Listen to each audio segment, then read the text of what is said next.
اور نیچے جو وہ سبسکرائب کا بٹن ہے نا اس کو ہٹ کرو، جلدی سے کرو سبسکرائب سبسکرائب سبسکرائب۔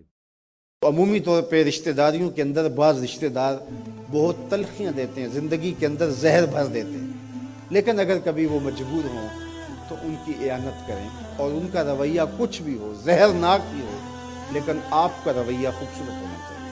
آپ مجھے اگر پوچھیں کہ سب سے بہترین صدقہ، سب سے افضل صدقہ کون سا ہے، تو سب سے افضل صدقہ جو مجبور ناراض رشتہ دار کو دیا جائے، جو رشتہ دار آپ کا شریک بن کے ہر جگہ پہ کھڑا ہوتا ہو، ہر خاندانی میٹنگ میں، ہر خاندانی ایونٹ میں آپ کے مخالف کھڑا ہوتا ہو، آپ کو نیچا دکھانے کی کوشش میں لگا رہتا ہو، اور کسی وجہ سے وہ کمزور پڑ جائے، مالی مشکلات میں مبتلا ہو جائے، اور آپ اس کی مدد کرنے کی پوزیشن میں ہوں، تو آپ کا نفس آپ کو کبھی بھی اس کی مدد کرنے پہ آمادہ نہیں کرے گا۔ آپ کا نفس روکے گا، آپ کہے گا کہ یہ تو ہمارا شریک ہے، تو سانپ کو دودھ پلائیں، اب تو اس کا سر پاؤں تلے آیا ہے، اس کو تو کچل دے، یہ تو میرا دشمن ہے، اس کو طاقت دوں۔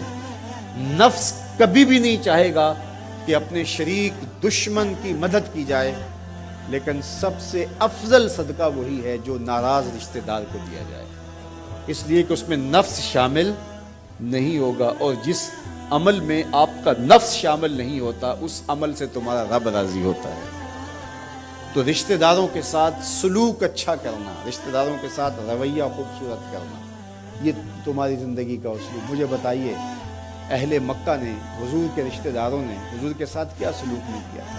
اوجریاں ڈالی، کانٹے پھینکے، راہوں میں گڑھے کھودے، اذیتوں کے پہاڑ کھڑے کیے، اور کیا کیا مصیبتیں نہیں تھی۔ حضور شہر مکہ سے چلے گئے مدینہ المنورہ، اب جب فتح مکہ ہوا تو حضور جب تشریف لائے تو ناقہ پہ سوار ہیں، تو اب یہ تھر تھر کانپ رہے ہیں سارے رشتہ دار حضور کے، برادری کے لوگ۔ انہیں پتہ تھا کہ آج ہمارا آخری دن آ گیا ہے، اور اگر بڑا بھی رحم ہوا تو کم از کم ہمیں شہر بدر تو کر ہی دیا جائے گا۔ اب حضور تشریف لائے، سب کو جمع کیا، کہا کہ بتاؤ میں تمہارے ساتھ کیا سلوک کروں؟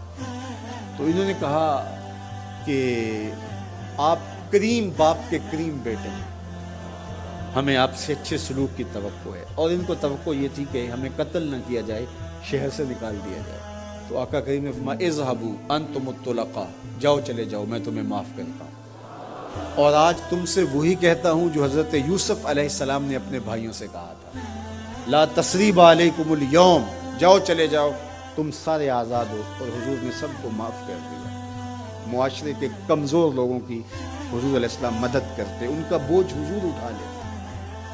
دکھیوں کا، کمزوروں کا، لاچاروں کا بوجھ اٹھانے کا مزاج پیدا کرو، لوگوں کی ضرورتوں کو پورا کرنے کی کوشش کرو، اپنے کندھوں پہ بوجھ اٹھاؤ اور ان کا بوجھ ہلکا کرو، یہ مزاج پیدا کرو۔ یہ تمہارے نبی علیہ السلام کی سنت ہے۔ وہ چاہے تمہارا دشمن ہی کیوں نہ ہو، لیکن اس کا بھی بوجھ کم کرو، اس کا بوجھ اپنے ذمہ لو۔